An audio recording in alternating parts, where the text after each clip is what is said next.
Hey listeners, Becky here. A quick note before we start. We recorded this episode before the passing of Ivan Reitman on February 22nd, 2022, which is why we don't mention it. We're sorry for his loss, but we are grateful that he left behind so many movies for us to enjoy. As always, thank you for listening, and on with the show. A lot can happen in a year. Trends, debuts, world-altering events, and pop culture and film is there to reflect it all back to us generations down the line. Welcome to the A Year in Film podcast, presented by Hollywood Suite. I'm your host, Becky Shrimpton, and today I'm joined by film and content specialist Cam Maitland and curator and film historian Alicia Fletcher. Welcome to Season 4 of A Year in Film, and boy, oh boy, is this going to be a doozy. Now, this year, we really struggled to narrow down the list of movies for the years we wanted to talk about. Discussions were cordial, but don't think they weren't intense, and that we can't wait to share our favorite movies and, honestly, fantastic guests for 1973, 1985, 1999, and 2010. But let's start at the very beginning, like you do. Today, we're going to look at two movies in a genre that would have made money no matter what. Exploitation. But before we get into those, let's talk about movie trends in general in 1973. This is, you can look at any year like a turning point for something, but like this year's got some serious turning points in them. Sure, yeah. I think it's a big year for like blaxploitation, for instance. It didn't start this year, but this is kind of the year where it goes it explodes, arguably maybe drives itself into the ground by producing so many movies. This is my big one is this is the year of The Exorcist, right? Oh, sure, yeah. Yeah, it's The Exorcist, but like it's where horror and pornography collide in this, very wet dream for a lot of exhibitors where you could theoretically go see a legitimate X-rated film in a kind of high-profile movie theater. A lot of those same movie theaters were playing blaxploitation too. Yeah. But I actually had this conversation about porn with my partner because he was like, "Oh yeah, I know it started with Debbie Does Dallas," and I was like, "No, my friend, that is '78, and I know because of the television show." Yeah. Deep Throat. Certainly one of the films that we talk about today. It's iconic for porn. Yeah, and we're going to talk about it on the podcast. We're going to have a porn expert. Yeah, we are. It's also like, I think, which what we're going to be talking about today, there's the like European exploitation that is like flowing over stuff like Jess Franco, which I think inspired a lot of our first movie. It's just like, or like I'm Curious Yellow, those kinds of weird movies that we're also playing, as regularly in a way. It's almost like a boom of, weird. There's so many weird Mysteries booms. of the Organism, which we talked about in season 3, 1971. That's definitely a big one. It's weird that you could have a Scream Blackula Scream Mysteries of the Organism to like double bill probably at some weird 42nd Street theater or something. It's also just like, erotic. Last Tango in Paris is this year. It's a huge year, weirdly, which I think we'll touch on a little bit, but for the concept of foreign film, because of Last Tango in Paris. The Harder They Come didn't come out in America yet, but it was in Jamaica, and it became this huge sensation. And Hong Kong, I actually read a very interesting article about how movies that you don't think of, it's the year of Enter the Dragon, but there was a week where the films Fist of Fury, Deep Thrust, and The Hand of Death were all in the top 5 of the box office, which made people be like, what?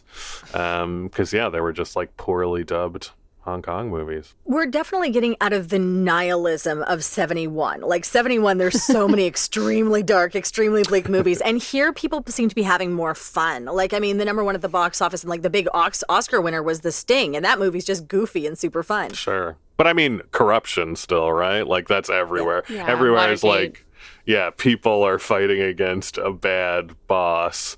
It's all these dystopias too. Westworld, Soylent Green. But Soylent Green takes place in 2022. Really? Oh, Uh-oh.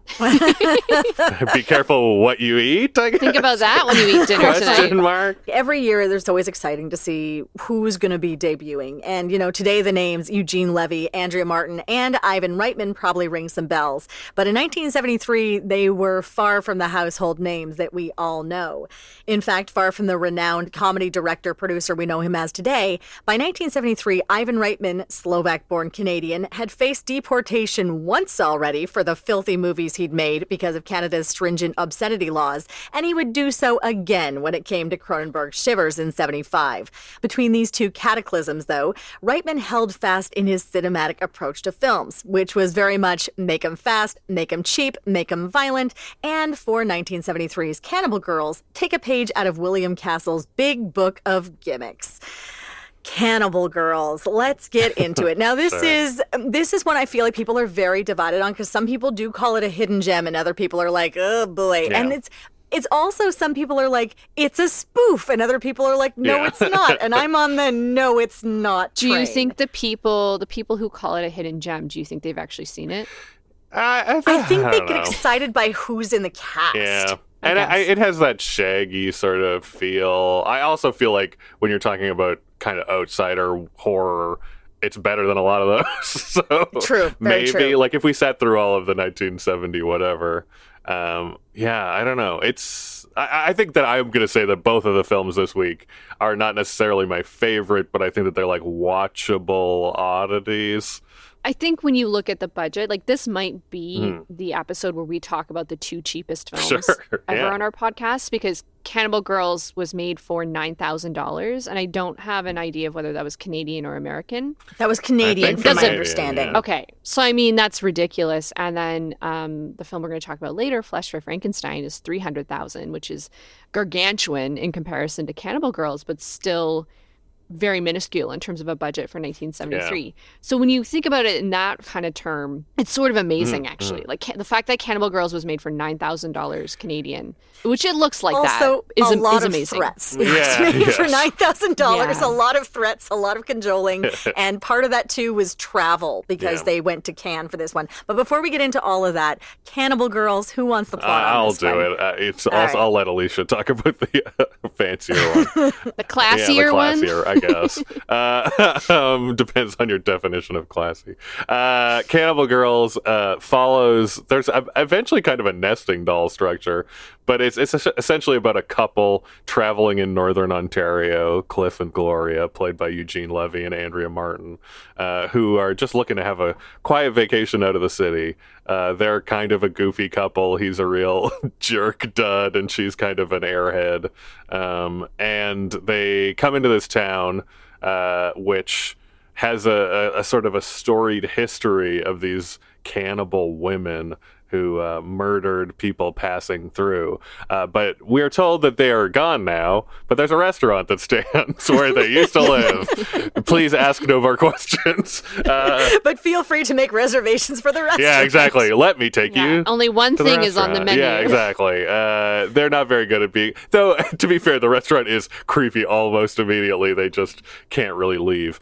They eventually find out, of course, that the restaurant is run by a very strange reverend who seems to have a lot of female followers. Scratch It's also your head. like Father John Misty was a time traveler. It's that same vibe. Very, very strange man. And then it's actually, I think the structure is actually kind of interesting because you both see the past in a flashback. You don't realize it's a flashback until it ends. And then you also have this structure where you kind of think you're seeing the whole movie end, but then it sort of starts up again and you're revealing all these unusual aspects of what has gone on with them. But it's lots of, running away from cannibals, trying to get away. There's lots of parts of this movie that they're just delightful for me, and especially because this is a very improvised movie. There was 13 pages of script, and then they improvised the rest. And there is a credit here, which I've never seen on anything else, which it says dialogue in collaboration with the actors. Let me tell you, the person who also does it, interestingly, is early George Romero films, because they're the only other filmmaking group that I know also did the same thing where they kind of considered themselves a collective. So Night of the Living Dead has kind of been sorted out now because I think it's so famous. But if you look at the next two George Romero films, which are kind of dramas, Season of the Witch, and I think the other one's called A Taste of Vanilla. I thought maybe the amusement park. Amusement park maybe too. Yeah, and it's why some of them kind of fell out of rights because they, like I think Ivan Reitman believed that it was a big collaboration and that taking the big roles was not necessarily, even though these guys obviously did still have the pretty traditional film roles. This also was a profit share, so Yes. nobody got paid until everybody got paid. Although this movie made money, which is I'm wild. kind of curious because they don't really they love talking about how much money it cost them, but they don't like talking about how much money they made. And I'm like, I think it's because you made a pretty penny in the end, probably. Yeah, I always like to think that maybe like the origin of Schitt's Creek is that character did this film and then bought the rental the rental franchise, the Jumbo Video. It's interesting. And I mean, it's like more power to them. But yeah, to know that because I think that they said it all, by the end of it all ballooned to about 50 grand. I think they got 50 grand from Arkoff when they sold it. And then he said they had 20% of the gross, which is that's good. Okay, Arkoff. Reitman and his producing partner Goldberg were in the hole for this movie from the very beginning, and their plan was always to get enough money to finish it and then go sell it at the Cannes marketplace. So they already had an investment from Bellevue Pathé, and they borrowed a bunch of money from family. So Reitman goes to Cannes with a bunch of posters to sell the movie without the print, expecting Goldberg to finish it and then send it with enough time to go through customs and make at least one of the 3 screening times that the Canadian government had set up for them. So Goldman gets most of the materials to the lab to make the deadline, and then he's called into the offices of Bellevue Pathé, the main investors, who then say, if you don't sign this document that gives us the North American distribution rights, we won't let the lab release the print. And of course, they need those rights to be able to sell the movie at all. Yeah. And of course they know there's a deadline and that Reitman is already in Cannes. What they don't know is that Goldman hasn't delivered 2 of the 12 reels to the lab yet. So he threatens to drive the negatives off a cliff if they don't release the print. And he is apparently, according to Reitman, wild and just I have worked on this thing for 2 years of my life. Do not test me. Bellevue Pathé backs down. The print gets to Cannes, where Reitman gets it seen by Arkoff in a screening. He watches it, says, I'll let you know. And then Reitman doesn't hear anything back. So he hunts down Arkoff at his hotel. He gets a meeting, and then they sell the picture for $50,000 up front and 20% of the profit after the break, which is wild because that's a kind of deal that doesn't happen now. Yeah. And the wild thing is it's very much, I mean, Ivan Reitman obviously made a lot of great movies, and we know him for that, but his big break is producing Animal House. So obviously it's knowing the comedy people and pulling off this movie is a big feather in his cap towards the Lampoon people and the SNL people, which is kind of fascinating. I think Cannes is, obviously a big part of the story, but whenever I research this film, the other film festival that always comes up is the one in Sitges, Spain, which would have been established in the late 60s, 67. So pretty early in its run, this film played in competition, whereas in Cannes, it's just at the market. It's not in competition. It's for sales. But, Reitman actually submitted this to the Sitges Film Festival. I don't know if I'm saying that right. I think it's just I think Stige. so. Isn't it Stige? I don't know. It's Spanish. It would be Catalan. So, I mean, as soon as please don't. I only ever hear Americans saying it, so they all just say Stige. Yeah, I know. I have been there. It's a lovely place. So you would think I would know how to say it, but yet I do not. But anyway, it won. So it actually, Andrea Martin and Eugene Levy won Best Actress and Best Actor, which, considering how much they kind of troll themselves for their own performances, is sort of lovely. But this is the same film festival that was a launching pad for Cronenberg's, body horror in the 70s as well. Canadian films went to Sitges in the 70s and became known worldwide for, just kind of a really unique brand of horror. And the great story, Alicia, that I think Becky maybe dug up is that he did not know. Apparently it was the Canadian government sent the movies there. And it took him till they were giving him an anniversary award for Ghostbusters. They also trotted out these ancient awards to give to him for, I think it was, that he never picked up for Andrea Martin and Eugene Levy, because he had no idea that it had won.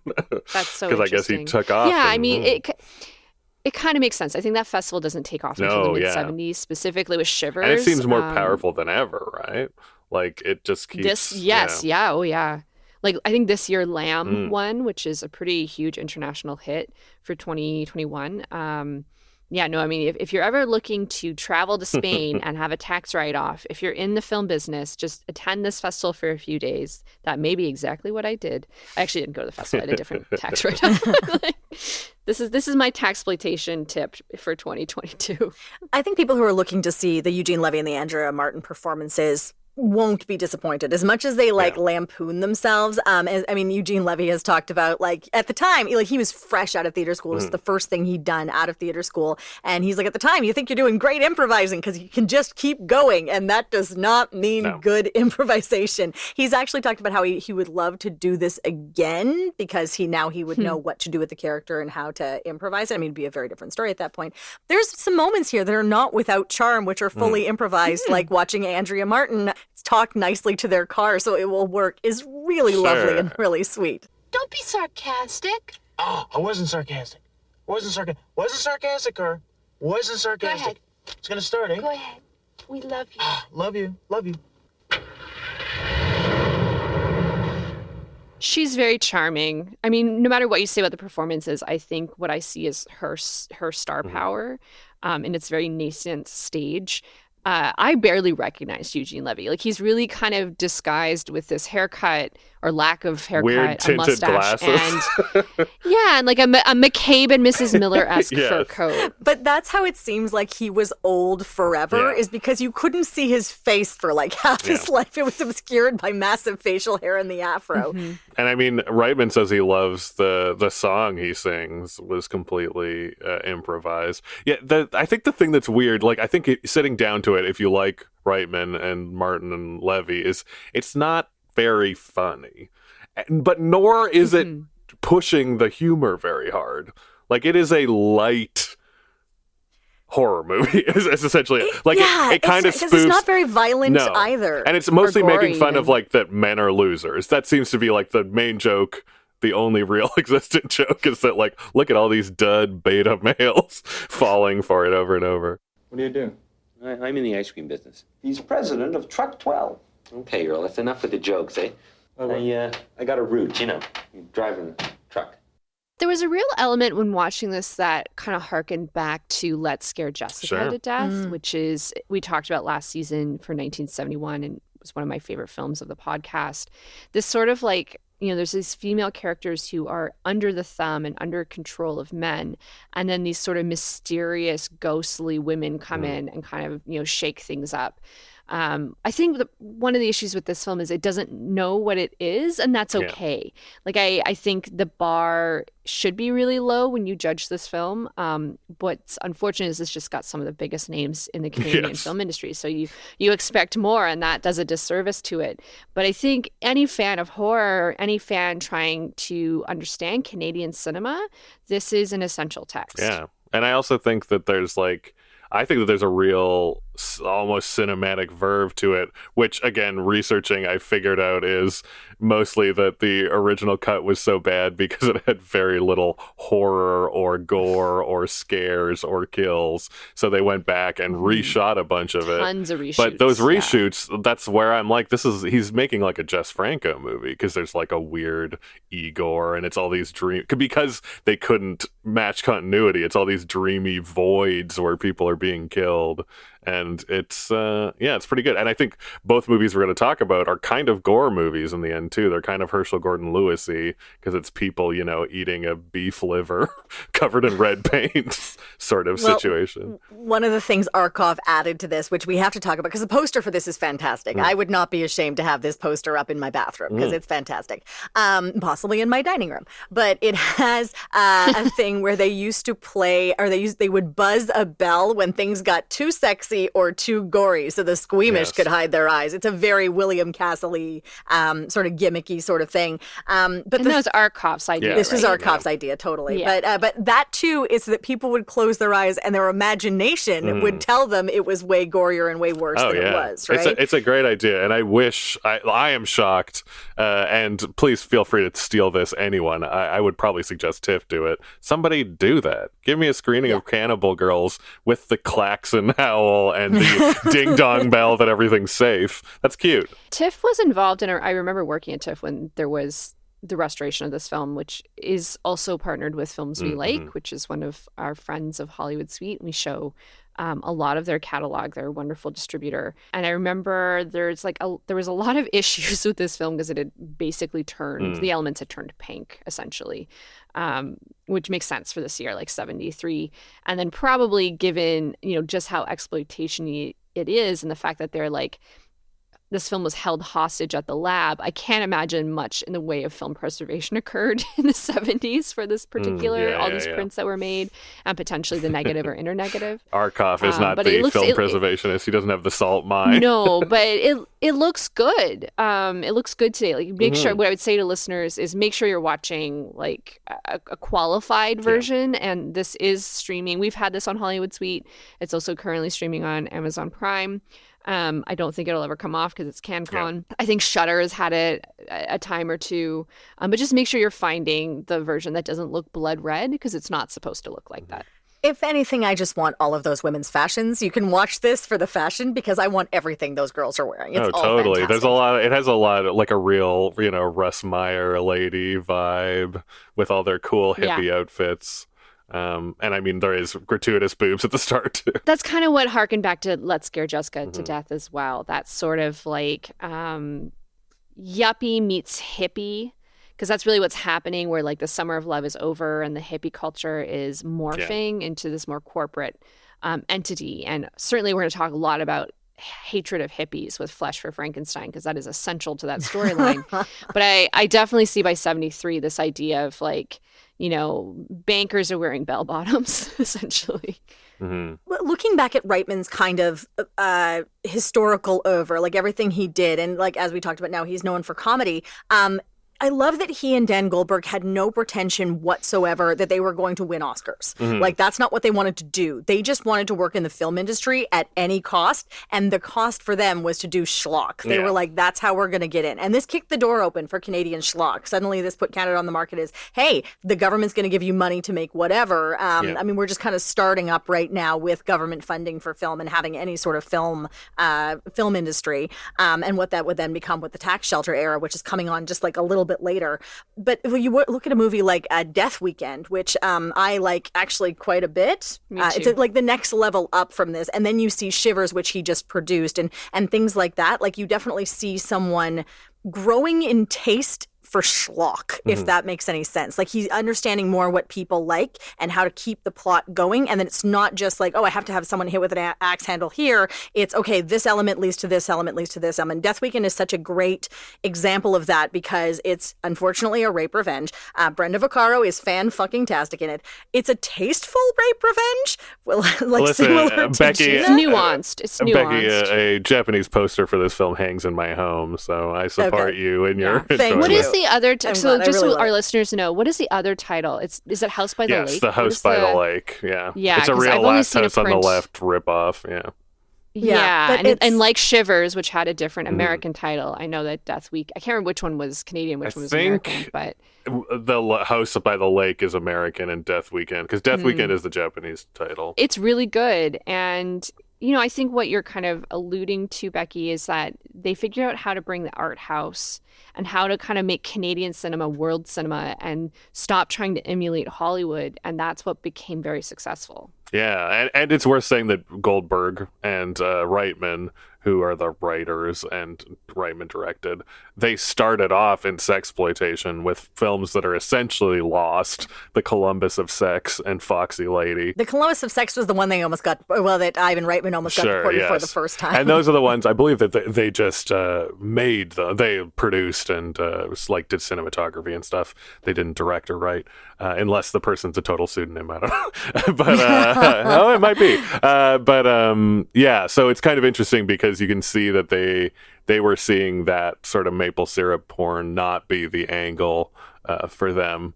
And not lead anywhere. And I mean, it's also very interesting when we talk about like this made his career. 1973 to 1978, I believe, is Animal House. That's a big chunk.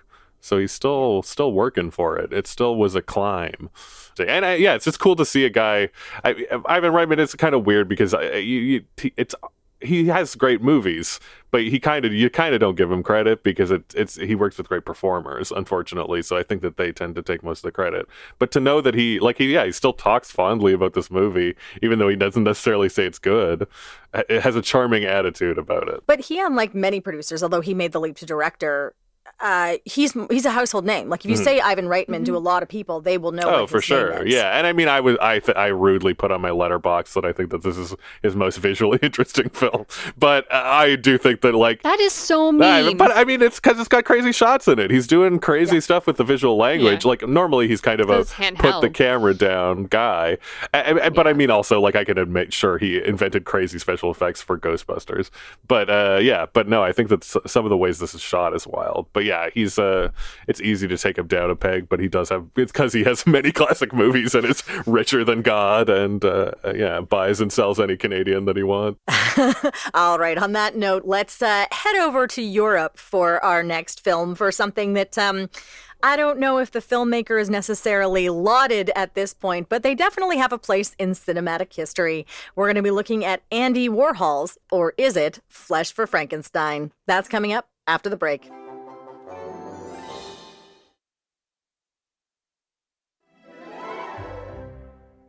Bananas, Campbell's soup cans, platinum page boy haircut. Is that what pops up in your mind when I say the name Andy Warhol? How about plentiful nudity and taboo sex? Internal organs? So many internal organs.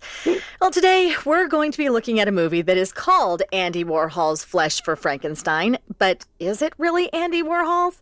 Let's get into this deeply bizarre movie, which I saw for the first time at 14, and I really, really shouldn't have. This is not a movie for 14-year-olds without extended context. Mm-hmm. Alicia, do you want to give us a plot summary on this one? It's Frankenstein, but it's not. Sure. I mean, I would argue that this is basically the sexual fantasies of a 14-year-old. I was going to say, don't tell 14-year-olds to watch this. This is not a mature, sexy film. No. This is what 14-year-olds might think sex is. Yeah. So yes, it's very loosely based on Mary Shelley's Frankenstein. I would say a lot looser than the Kenneth Branagh version that we discussed a few seasons ago. And we have Baron von Frankenstein, who is played by a very young, in one of his, earliest roles, Udo Kier. And he is married to his sister wife, sometimes refers to as his sister, sometimes his wife. They have 2 children. And as, the scientist, he's trying to create this super race that he's referring to kind of the perfect Serbian race, because he feels that the human race has been degraded. And he's found some people, he's swapping body parts. He cuts the head off one guy, puts it on another dude's body, does the same thing with a woman, and he's going to have them, mate.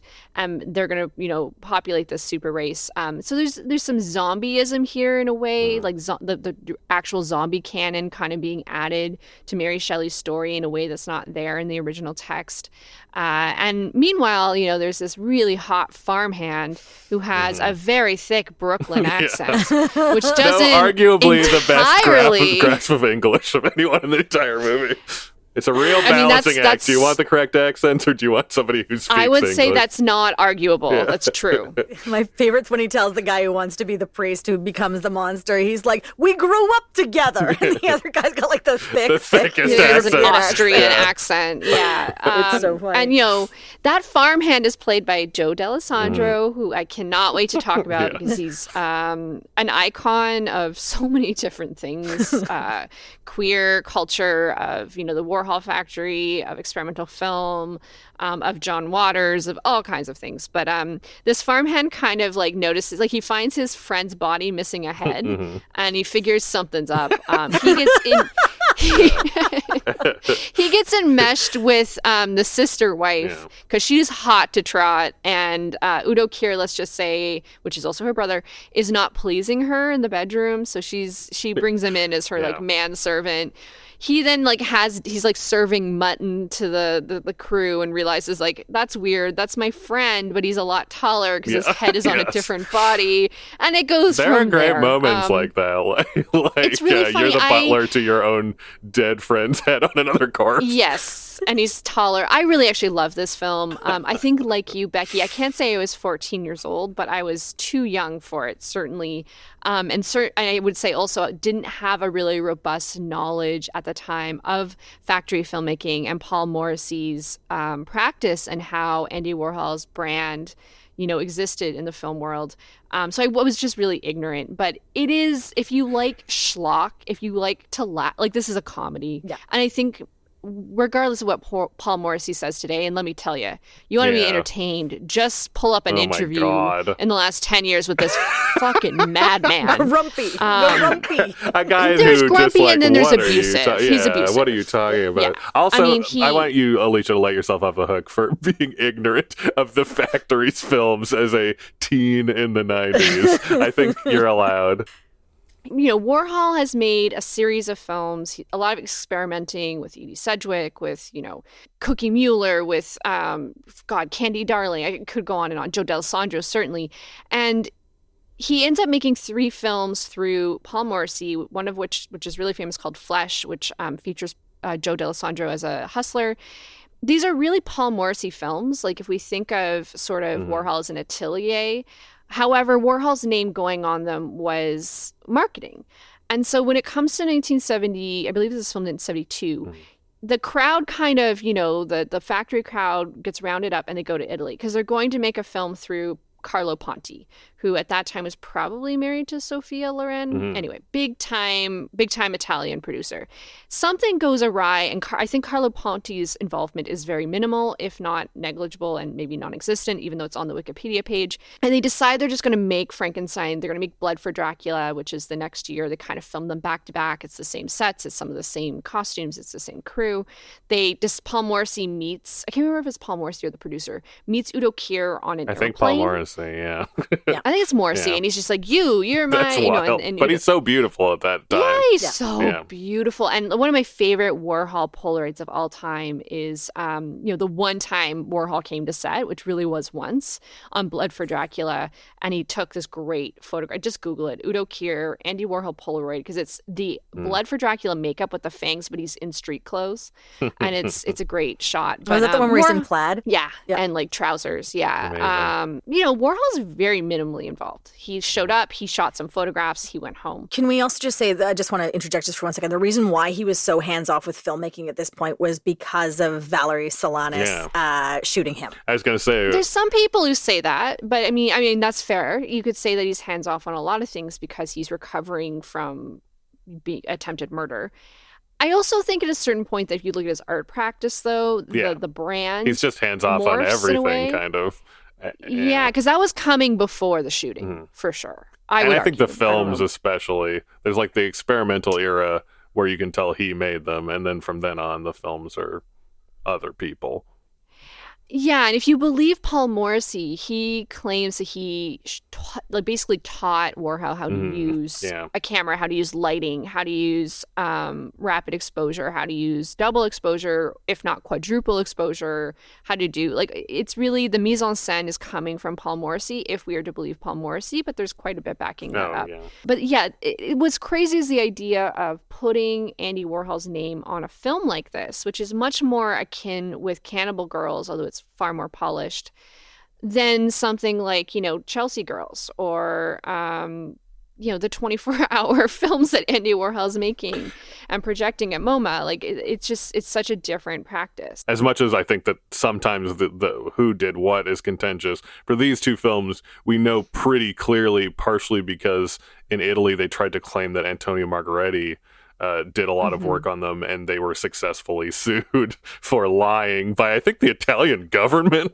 It was a very weird thing. Putting that guy's name on there would have been the equivalent of putting a Canadian producer to get money, on there, right? And then it's like, okay, here's all your tax dollars. So they essentially legally proved that Paul Morrissey did everything, and Udo is the first person to say it too, that like you didn't see anybody else around. And I mean, it sounds like a weird system. Once again, we're talking about a film that is not quite improvised, but written the day before on a legal pad. And I think you can really tell that it's been a minute since I've seen Blood for Dracula, I will say, but I think you can tell that Blood for Dracula was a bit more thought out, and especially in Udo's performance, because I don't think he's bad at speaking English necessarily. I think you're handing somebody whose English is a second language his lines right before it's shot, and he's struggling a bit with the actual lines. And Becky, could you tell us what your favorite line from Flesh for Frankenstein is? Because I saw it in your notes, and I was like, oh, good, we both have the same favorite line. You know what? It's not just me, because all over the internet, this is the one people quote, because it is, to know death, Otto, you have to fuck life in the gallbladder. I don't know what to do with that. It's like, delivered. It's delivered like Shakespeare by Udo Kier. That line, like it's really wonderful. I will say that my favorite is that he says that they need to find a man who responds to women's filthy movements and dirty talk. he's disgusted by women with large breasts, which he's so good. We talk about Joe D'Alessandro, who is openly bisexual, has multiple marriages. He's such a queer icon and someone who supported the gay community throughout the late 60s into the 70s and 80s.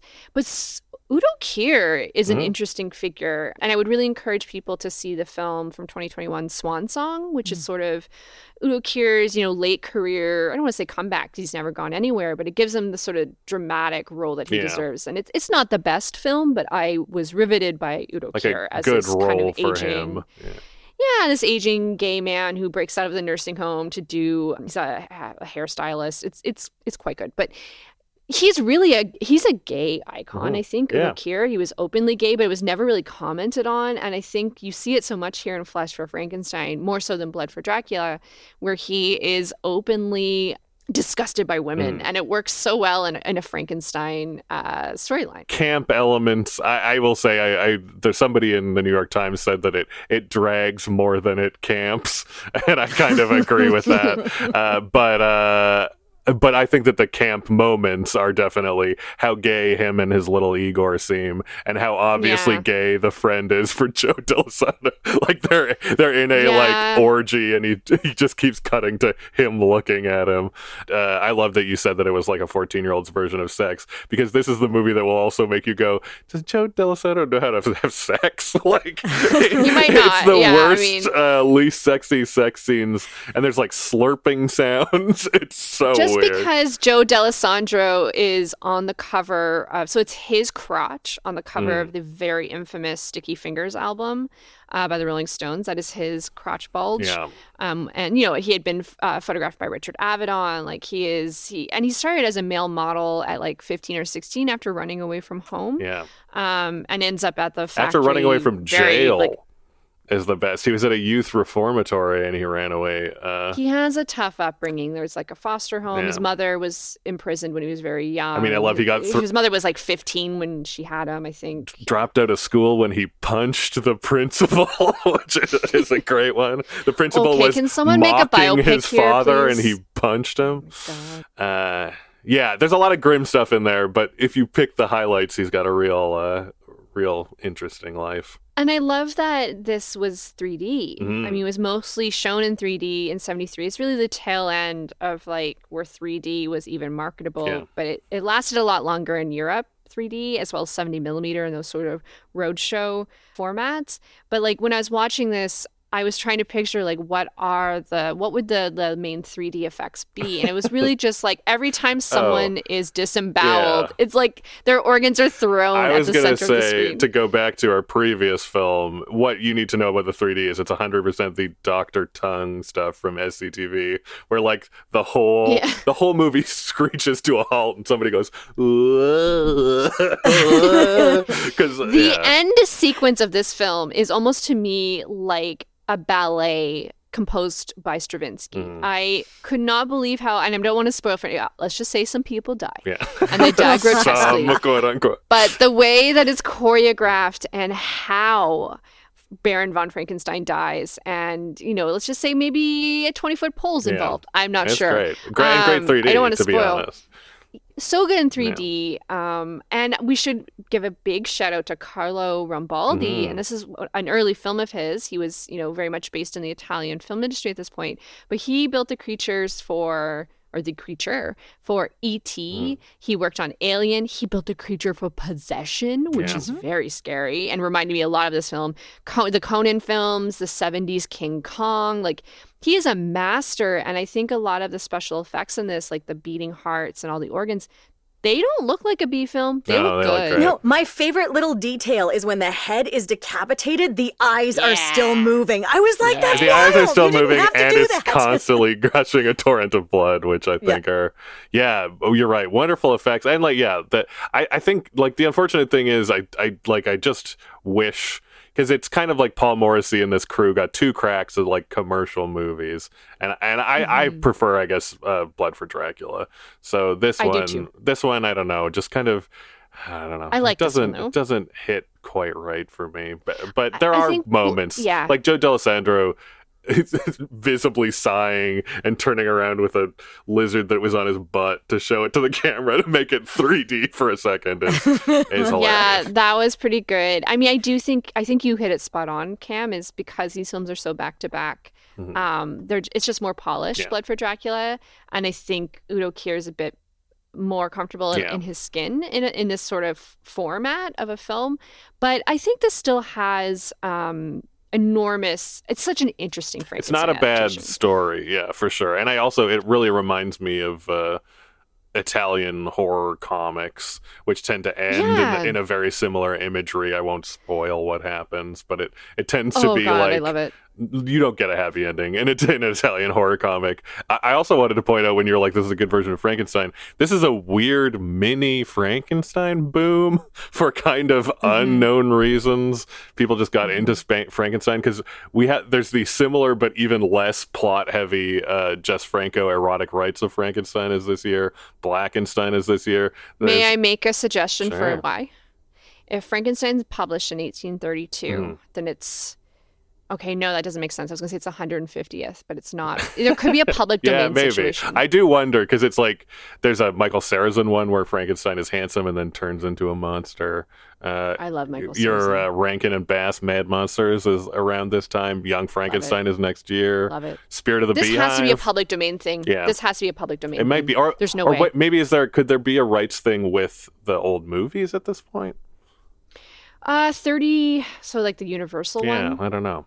Because like Spirit of the Beehive has that Frankenstein, like a Boris Karloff. Yeah. I don't know. Anyway, it's just I can't quite explain it, but I just because I was like, when was Erotic Rites of Frankenstein, which has kind of a similar Nazi eugenicist Frankenstein who's like a sadist.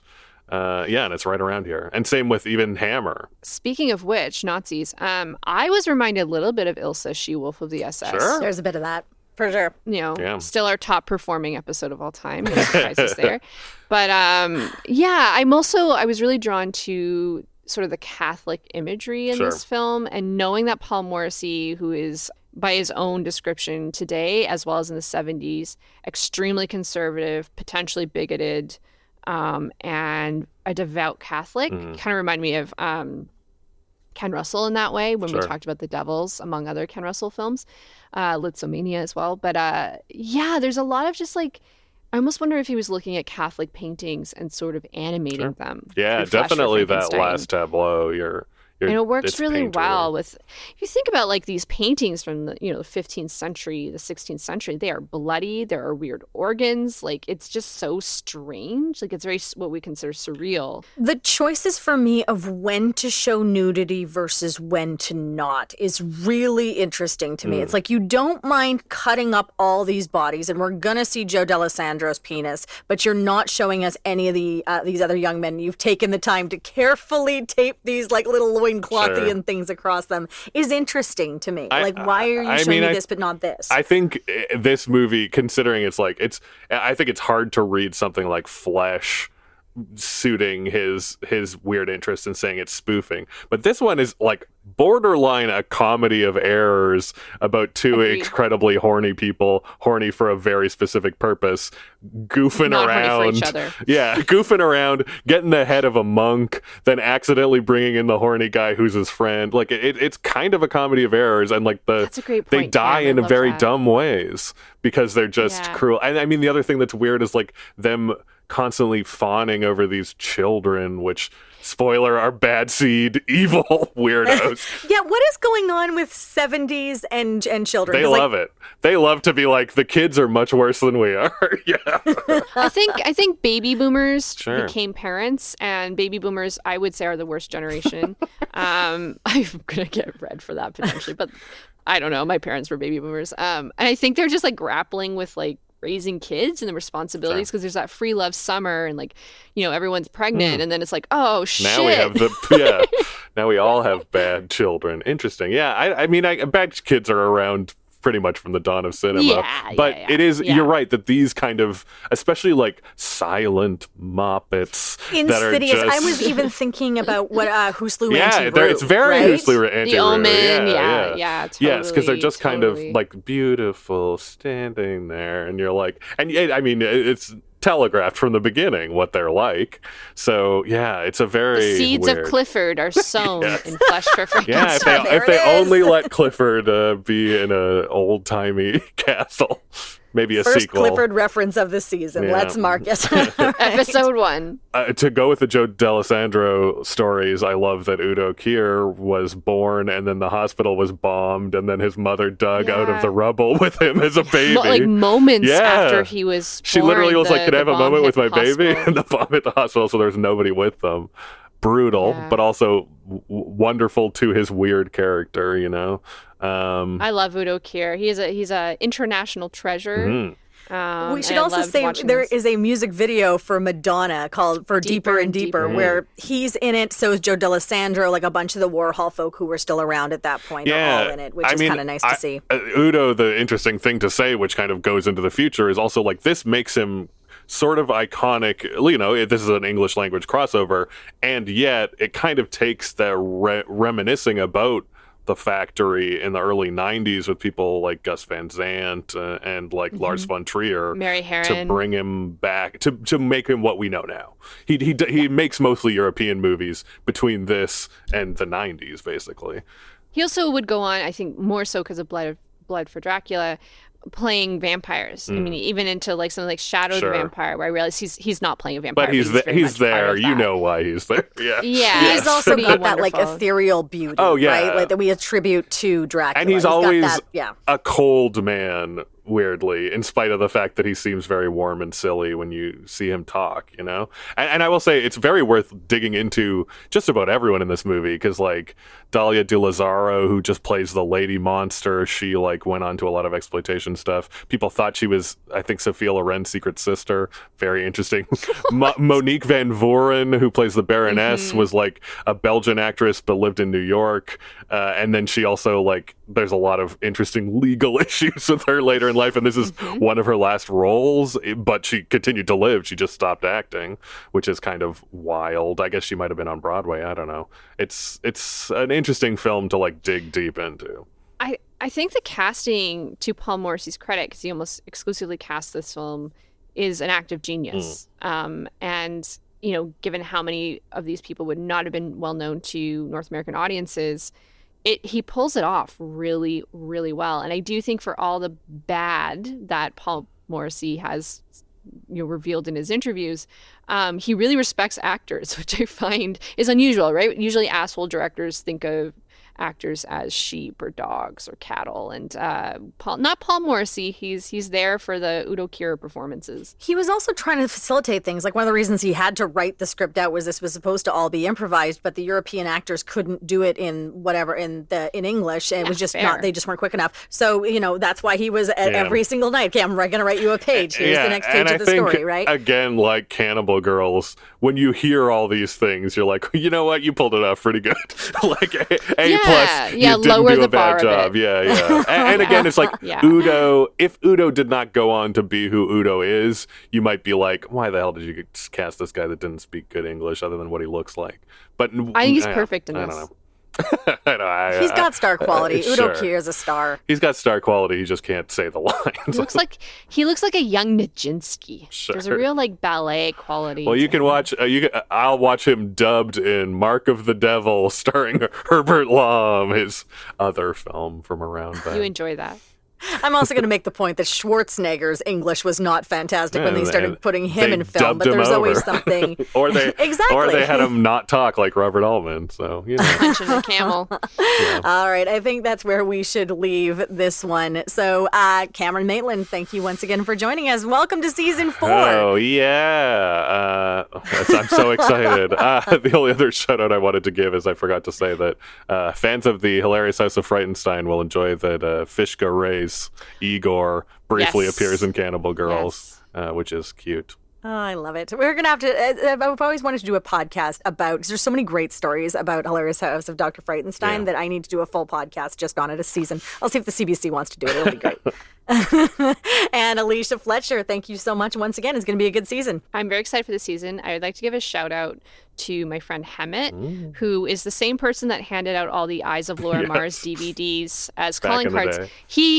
He gifted me the year later a full set of original Flesh for Frankenstein lobby cards. Ooh, those would be good. They are beautiful because when I was doing the research, I was like, God damn, those are Andy Warhol photographs. That's pretty cool. Yeah, that's not bad. So I have 12 the full set of all their glory. So I really should get them framed. You need to put us in your will, Alicia.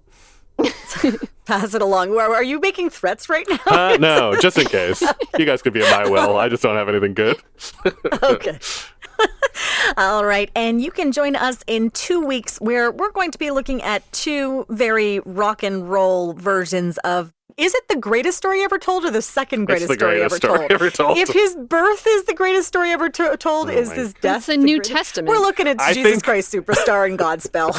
It's the Bible. I believe that's the greatest story ever told, is the entire Bible. I wasn't totally clear. This is going to be great. And we're going to be joined by Anthony Oliveira, the dumpster raccoon himself. That's coming up in a couple weeks. Thanks for joining us for this episode of the A Year in Film podcast from Hollywood Suite. If you enjoyed the show, please remember to rate and review us on your podcast platform. Find us on Facebook, Instagram, Twitter @Hollywood Suite.